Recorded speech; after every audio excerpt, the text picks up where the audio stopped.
أكثر الجرائم غموضاً في تاريخ الولايات المتحدة الأمريكية. المكان: فندق بريزيدنت، الغرفة 1046. الجريمة وقعت في 5 يناير عام 1935.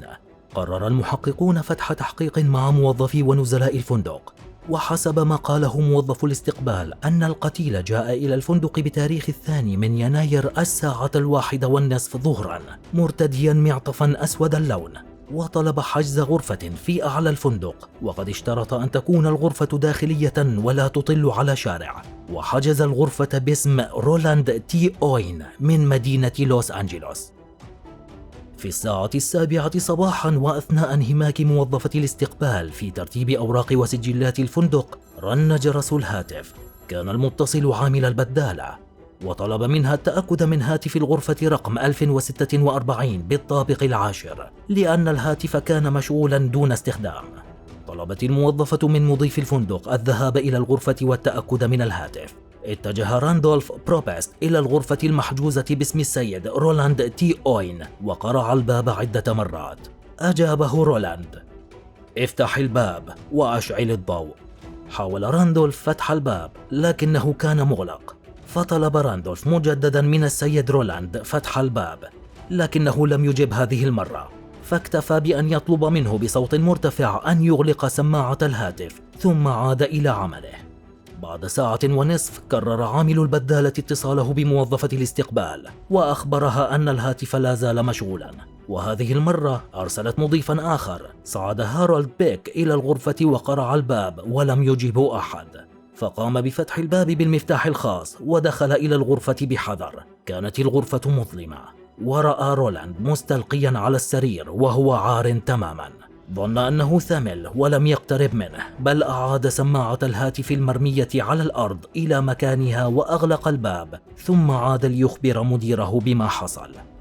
ومع حلول الساعة 11 ظهرا تلقت عاملة الاستقبال اتصالا آخر يخبرها أن الهاتف في الغرفة رقم 1046 مشغول مجددا. شعرت الموظفة بالغضب واستدعت بروبست بسرعة لحل هذه المشكلة، وبعد أن قرع الباب من دون إجابة قرر بروبست أن يفتح الباب بالمفتاح الخاص.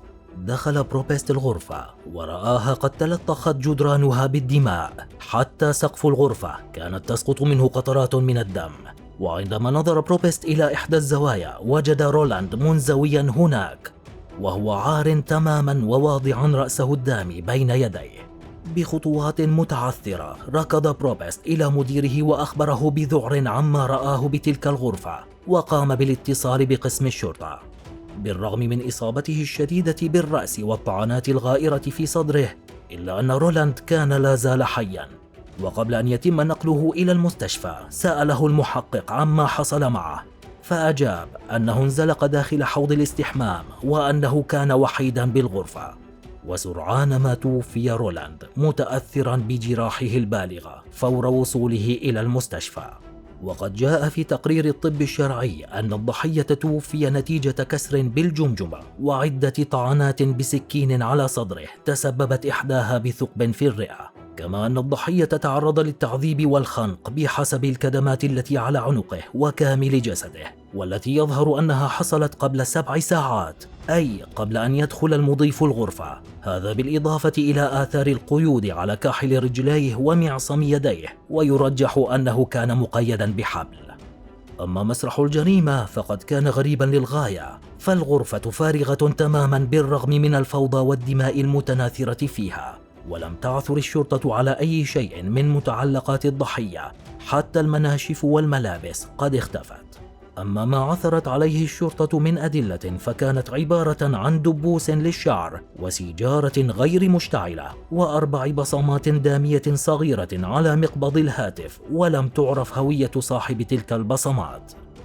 أما شهادة الموظفين في الفندق فقد كانت أيضا غريبة جدا، فقد قالت ماري سوبك عاملة التنظيف بالفندق أنها جاءت لتنظيف الغرفة في اليوم التالي لحجزه الغرفة، وتحديدا في 3 يناير في الساعة 12 ظهرا، وطرقت الباب، وكان رولاند يلبس ثيابه استعدادا للخروج، وقبل مغادرته أخبرها أن تترك الباب مفتوحا لأن هناك صديق قادم لزيارته. وبعد 4 ساعات عادت ماري إلى الغرفة لوضع المناشف النظيفة، ورأت باب الغرفة مفتوحا، وعندما دخلت وجدت رولاند نائما على سريره مرتديا ثيابه، ورأت ورقة موضوعة على الطاولة وقد كتب عليها: دون، سوف أعود بعد 15 دقيقة، انتظرني. وفي اليوم التالي صباح 4 من يناير، وأثناء تجولها بين الغرف لتغيير ملاءات الغرف والمناشف، وعند الساعة 10:30 بالضبط، رأت باب الغرفة مغلقا من الخارج، فظنت أن رولاند قد غادر، فدخلت الغرفة مستخدمة المفتاح الخاص، وقد تفاجأت به يجلس على كرسي في زاوية مظلمة من الغرفة، فاعتذرت منه وبدأت بالتنظيف. وأثناء ذلك رن الهاتف وأجاب رولاند على المكالمة: لا يا دون، أنا لا أريد طعاما، أنا لست جائعا، لقد تناولت الفطور. ثم كررها مرة أخرى: أنا لست جائعا، ثم أنهى المكالمة. أنهت ماري تنظيفها ثم غادرت الغرفة مسرعة آخذة معها المناشف المتسخة، ثم عادت في وقت لاحق لوضع مناشف نظيفة بالغرفة. وعندما طرقت الباب سمعت صوت شخص آخر في الغرفة يتحدث إلى رولاند، وقد كان صوته أجش، ورفض فتح الباب لها وقد أجابها: لسنا بحاجة إلى مناشف، فهناك ما يكفي منها.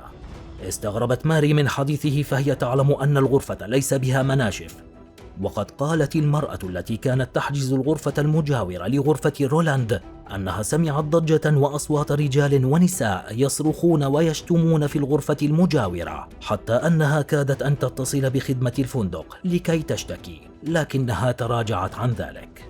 الصورة والمعلومات التي نشرتها السلطات بالصحف عن القضية أثارت ضجة واسعة في مدينة كانساس بولاية ميزوري الأمريكية، وانهالت الاتصالات والبلاغات على قسم الشرطة.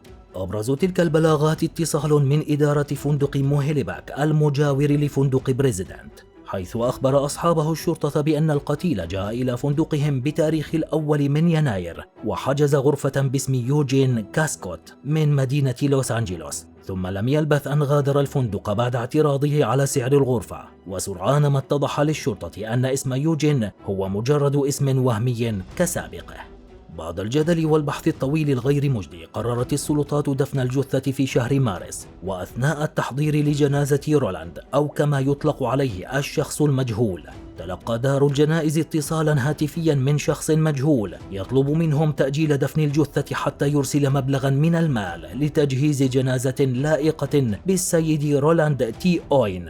وعندما سأله متعهد الجنائز عن علاقته بالميت، أخبره أن رولاند زوج أخته، وأن هذا اسمه الحقيقي، وقال أن رولاند قد ورط نفسه، وأن الشرطة تبحث في الطريق الخطأ من القضية. ثم أغلق الهاتف، وبعد عدة أيام أرسل المبلغ بظرف مع كرت كتب عليه عبارة: الحب للأبد، بتوقيع لوسيل.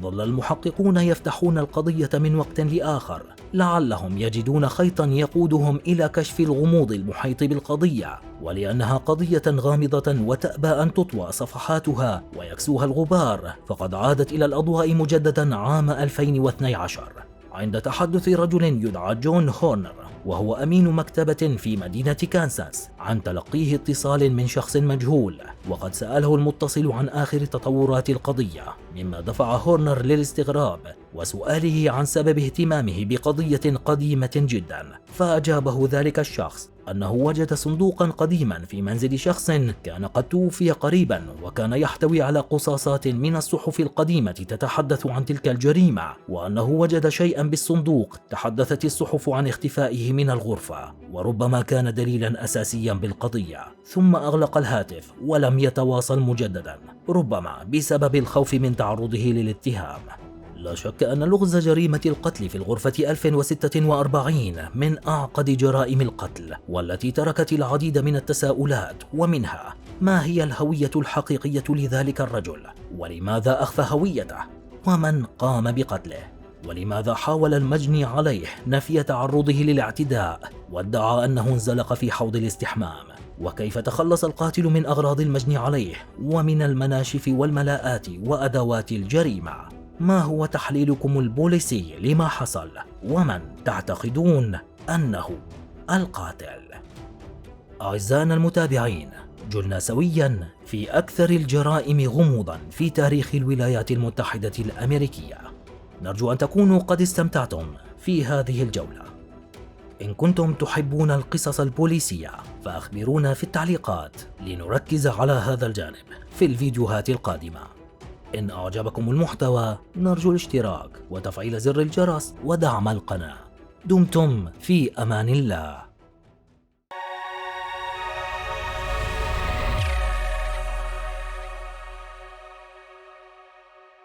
الصوت الفريد عندما ينسج الصوت معنى الحرف.